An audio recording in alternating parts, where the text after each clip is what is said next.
Hello guys, this is Aditi. Welcome to IAS point. आज हम लोग स्टार्ट करने वाले हैं अपना न्यू चैप्टर। क्या नाम है इसका? अपवाह तंत्र।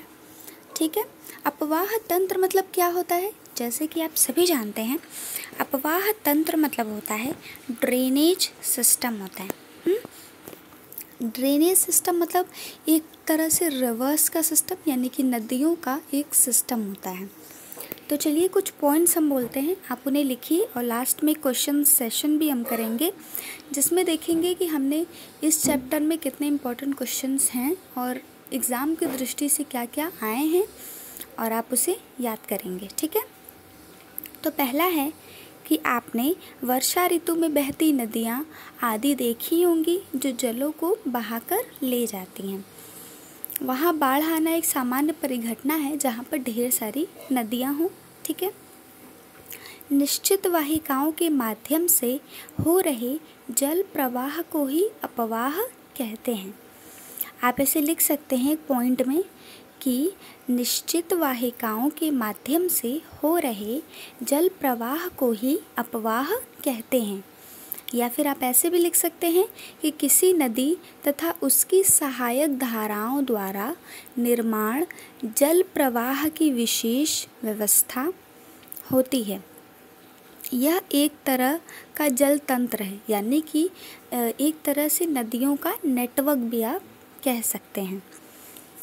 अब हम दूसरा पॉइंट देखते हैं जो कि इम्पॉर्टेंट है। इसमें कुछ इम्पॉर्टेंट छोटे छोटे डेफिनेशंस हैं, जैसे जल ग्रहण किसे कहते हैं तथा वृक्षाकार क्या होता है इत्यादि। एक नदी विशिष्ट क्षेत्र से अपना जल बहाकर ले जाती है। जैसे हर नदी का एक होता है ना कि ये इसी क्षेत्र से अपने जल को लेकर जाती है, वो किसी और नदी में से तो नहीं चली जाती है।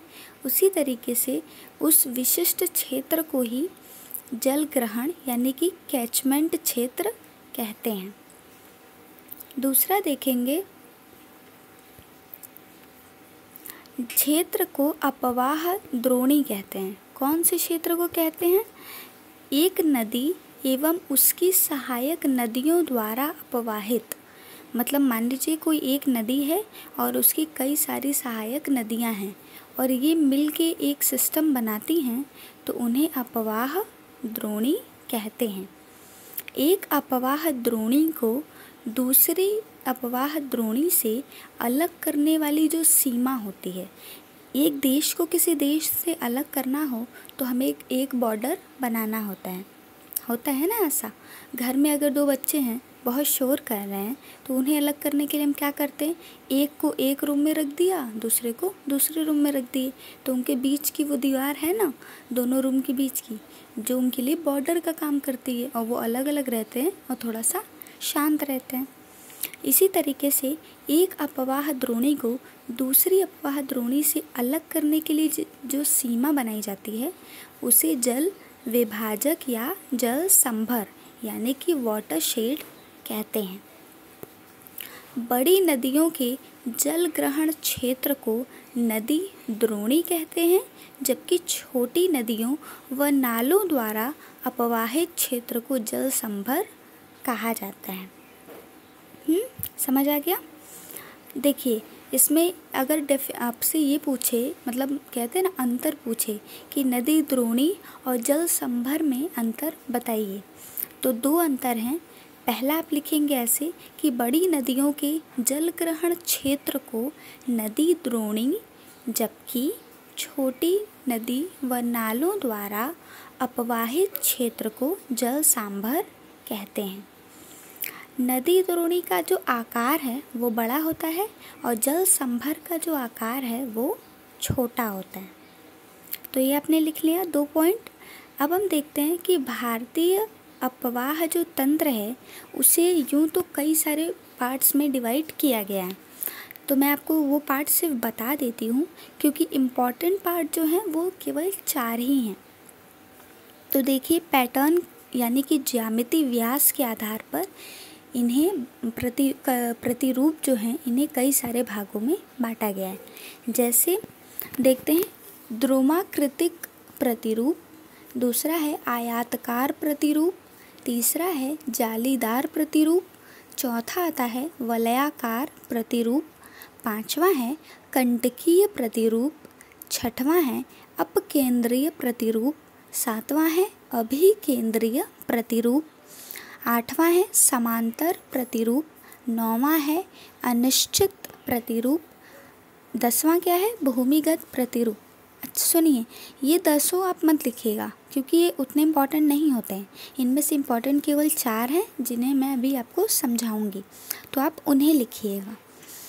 11वां है पूर्ववर्ती प्रतिरूप तथा 12वां क्या है पूर्ण रोधित प्रतिरूप। ठीक है, अब हम देखते हैं कि जो अपवाह तंत्र हैं उन्हें स्पेशली कितने भागों में बांटा गया है, स्पेशली यानी मुख्यतः। ठीक है, तो मुख्यतः उन्हें 4 प्रकार में बांटा गया है। पहला है वृत्ताकार प्रतिरूप। देखिए, मैंने आपसे कहा था कि जब भी आप इस तरीके से पढ़ेंगे, मतलब किसी चीज़ का पार्ट्स बता रहे हैं, तो आप अगर फ्लो चार्ट्स या फिर डायग्राम की हेल्प लें तो आसानी रहती है और चीज़ें आसानी से समझ आती हैं। तो यहाँ मैं डायग्राम भी बनाऊंगी, आप उससे बना सकते हैं डेफिनेशन के नीचे। बहुत सरल से डायग्राम है, बहुत ज़्यादा टाइम नहीं लगता है और बहुत अच्छे से बन जाते हैं और आपको स्कोर करने में हेल्प करेंगे। तो चलिए बनाते हैं। पहला हमने देखा वृत्ताकार प्रतिरूप। तो वृत्ताकार को इंग्लिश में कहते हैं डेंड्रिटिक पैटर्न। जो अपवाह तंत्र पेड़ की शाखाओं के अनुरूप हों उसे वृत्ताकार प्रतिरूप कहते हैं। पेड़ की शाखाओं के अनुरूप, इसका अर्थ तो बहुत से लोग समझ गए होंगे। तो चलिए हम ड्रॉ करते हैं। कुछ इस तरीके से आप इसका फिगर ड्रॉ करिएगा। पेड़ की शाखाएं कैसी होती हैं, बिल्कुल इसी तरीके से। ठीक है, तो इस तरीके से आप उसे और क्रिएटिव कुछ बना सकते हैं, उससे भी अच्छा ड्रॉ कर सकते हैं। ठीक है, तो ये हो गया आपका फिगर, कंप्लीट हो गया। बस इसके नीचे आप लिख देंगे वृत्ताकार प्रतिरूप। यहाँ आप लिखेंगे फिगर, फिर ऐसे ऐसे ऐसे बना के वृत्ताकार प्रतिरूप। ठीक है, अब दूसरा देखते हैं अरीय प्रतिरूप। क्या है अरीय प्रतिरूप? इसका मतलब क्या होता है? जब नदी पर्वत से निकलकर बहती है उसे अरीय प्रतिरूप कहते हैं। इसका एग्जाम्पल क्या है? अमरकंटक पर्वत से निकली हुई नदियाँ। अब अरीय प्रतिरूप का डायग्राम कैसे बनाएंगे आइए देखते हैं। इसका भी बहुत आसान सा डायग्राम है। देखिए, इसका डायग्राम कुछ इस तरीके से है।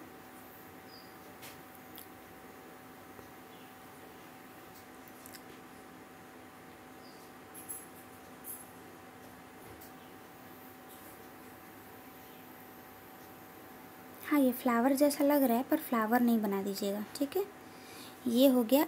ये अरीय इसलिए बताया जा रहा है कि एक तरह से देखा जाए तो ये पहाड़ है, ठीक है, पर्वत है, और यहाँ से नदियाँ निकल के डिवाइड हो रही हैं। ये हो गया अरीय प्रतिरूप का डायग्राम। आप बना लीजिए इसे। और तब तक तीसरा पढ़ते हैं जालीनुमा प्रतिरूप यानी कि ट्रेलस पैटर्न। जब मुख्य नदियाँ एक दूसरे के समांतर बहती हों तथा सहायक नदियाँ समकोणों पर मिलती हैं तो उसे जालीनुमा प्रतिरूप कहते हैं। आइए देखते हैं जालीनुमा प्रतिरूप का डायग्राम किस तरीके से बनेगा। इसका भी बहुत आसान है, बस ऐसे क्लिक करना है कुछ इस तरीके से। हाँ, तो आप इस तरीके से इसके डायग्राम को बना सकते हैं। ठीक है, देख रहे हैं आप कितना सिंपल सा है और ये आपकी चीज़ों को समझाने में बहुत ज़्यादा हेल्प करेगा, आपके आंसर को और क्रिएटिव बनाएगा। तो आप इसे बना लीजिए। नेक्स्ट देखते हैं अभी केंद्रीय प्रतिरूप यानी कि सेंट्रीपेटल पैटर्न। जब सभी दिशाओं से नदियाँ बहकर किसी झील में विसर्जित हों तो उसे अभी केंद्रीय प्रतिरूप कहते हैं। क्या देखा हमने? जब सभी दिशाओं से नदियाँ बहकर किसी झील में विसर्जित हों, यानी कि कई सारी नदियाँ आकर जैसे बंगाल की खाड़ी में मिलती हैं ना, तो उसे अभी केंद्रीय प्रतिरूप कहते हैं। अब इसका एग्जाम्पल कैसा होगा? आपने अरीय प्रतिरूप का देखा था डायग्राम, बिल्कुल उसी की तरह है। देखिए, मान लीजिए ये, चलिए बनाते हैं। मान लीजिए ये एक झील है, ठीक है। अब कई सारी नदियों को लाकर इसमें बहाना है, तो ये हो गई कई सारी नदियाँ। ठीक है, देख रहे हैं आप कितनी आसानी से डायग्राम्स बन जा रहे हैं और आप इसे कॉपी पे सुंदर से बनाइएगा तो और अच्छे लगेंगे। ये हो गई, आप ऐसे ये एरोज बना देंगे। ये किस चीज़ का एग्जाम्पल है? अभी केंद्रीय प्रतिरूप का। ठीक है, देख रहे हैं आप कई सारी नदियाँ के एक झील में विसर्जित हो रही हैं। तो अब आइए हम पढ़ते हैं। जैसे मैंने आपको बताया कि ये नदियाँ हैं, इनमें कुछ मुख्य अपवाह तंत्र हैं, जैसे सिंधु अपवाह तंत्र। तो मैं उसके बारे में आप लोगों को बताती हूँ। सिंधु अपवाह तंत्र क्या होता है? सिंधु अपवाह तंत्र अगर हम देखें तो इसकी लंबाई कितनी है? 2770 किलोमीटर है। ये तिब्बत में मानसरोवर के निकट से निकलती है और भारत से होकर बहती है। तत्पश्चात पाकिस्तान से होकर और अंततः कराची के निकट अरब सागर में मिल जाती है। इसमें सबसे बड़ी सहायक नदी कौन सी है? चिनाब है। देखिए, आपसे क्वेश्चन भी पूछा जा सकता है कि सिंधु घाटी की सबसे सहायक नदी कौन सी है? चिनाब है, जो हिमाचल के कुल्लू पहाड़ी से निकलती है। अन्य सहायक नदियों में देखा जाए तो सतलज है, रावी नदी है, व्यास नदी तथा झेलम नदी इत्यादि हैं। अब देखते हैं गंगा अपवाह तंत्र। मुख्य नदी गंगा है। भारत में यमुना इसकी सबसे बड़ी सहायक नदी है। ये भी एक क्वेश्चन आपसे पूछा जा सकता है कि गंगा की सबसे सहायक नदी कौन सी है? तो वो है यमुना। हिमालय से निकलने वाली नदियाँ बर्फ़ के ग्लेशियरों के पिघलने से बनी हैं। तो आप सभी जानते हैं कि ग्लेशियर्स पिघलते हैं, उन्हीं से नदियों का निर्माण होता है। ठीक है, तो ग्लेशियर्स के पिघलने से ही नदियों का निर्माण होता है तथा ग्लेशियर्स जैसे पिघलते हैं उसी तरह नदियों को पानी मिलता है। ग्लेशियर्स यानी बर्फ़ के बहुत बड़े बड़े पहाड़ होते हैं, अतः इनमें पूरे बर्फ़ प्रवाह मतलब पूरे वर्ष इनमें जल का जो प्रवाह है वो बना रहता है। राजस्थान की जो अधिकांश नदियां हैं वो अस्थायी प्रकृति की हैं। अस्थायी मतलब होता है ये केवल मानसून जब बर्फ़ बहुत ज़्यादा पिघल रही हो तो ये नदियां आ जाती हैं, और गर्मी में थोड़ा सा ज़्यादा गर्मी हो तो ये नदियां सूख जाती हैं। तो उन टाइप की नदियों को अस्थायी नदियां कहते हैं। ब्रह्मपुत्र नदी में ही विश्व का सबसे बड़ा द्वीप मांजुली है। इसे आप एक पॉइंट करके लिख सकते हैं, बहुत इम्पॉर्टेंट एक लाइन है ये कि ब्रह्मपुत्र नदी में ही विश्व का सबसे बड़ा द्वीप मांजुली है। ब्रह्मपुत्र तिब्बत से निकलती है और तिब्बत में तो इसका नाम भी अलग होगा। क्या नाम है इसका? इसका नाम है सांगपोंग। ठीक है, तो हो गया हमारा। अब हम चलिए कुछ क्वेश्चंस पढ़ लेते हैं, कुछ इंपॉर्टेंट क्वेश्चंस जो हर बार पूछे जाते हैं। जैसे मैंने आपको कहा था कि हम एक क्वेश्चन सेशन भी करेंगे छोटा सा। तो क्वेश्चंस हैं, कुल अपवाह तंत्र का लगभग कितना प्रतिशत बंगाल की खाड़ी में विसर्जित होता है? क्या किसी को इसका आंसर पता है? तो आप इसे कमेंट कीजिए। हाँ, तो कुल अपवाह तंत्र का लगभग 77% यानी कि 77% बंगाल की खाड़ी में विसर्जित हो जाता है। दूसरा है, किस नदी को बंगाल का शोक कहते हैं, यानी कि सॉरो ऑफ बंगाल? तो इसका आंसर होगा दामोदर नदी को। दूसरा है, किस नदी को बिहार का शोक कहते हैं? तो बिहार का शोक कोसा नदी कहते हैं। देखिए, शोक मतलब होता है कि नदियों में प्रतिवर्ष बाढ़ आता है, ठीक है, जिसके कारण जनमन की हानि होती है, तो इसीलिए इन्हें शोक कहा जाता है। सिंधु नदी का उद्गम स्थान कौन सा है? सिंधु नदी का तिब्बत क्षेत्र में कैलाश पर्वत श्रेणी में बोखरचू के निकट सिंगी खम्बान अथवा शेरमुख ग्लेशियर से ही उद्गम होता है। जम्मू एंड कश्मीर के किस जिले में सिंधु नदी बहती है? क्या किसी को पता है? तो आप इसका आंसर लिखिए।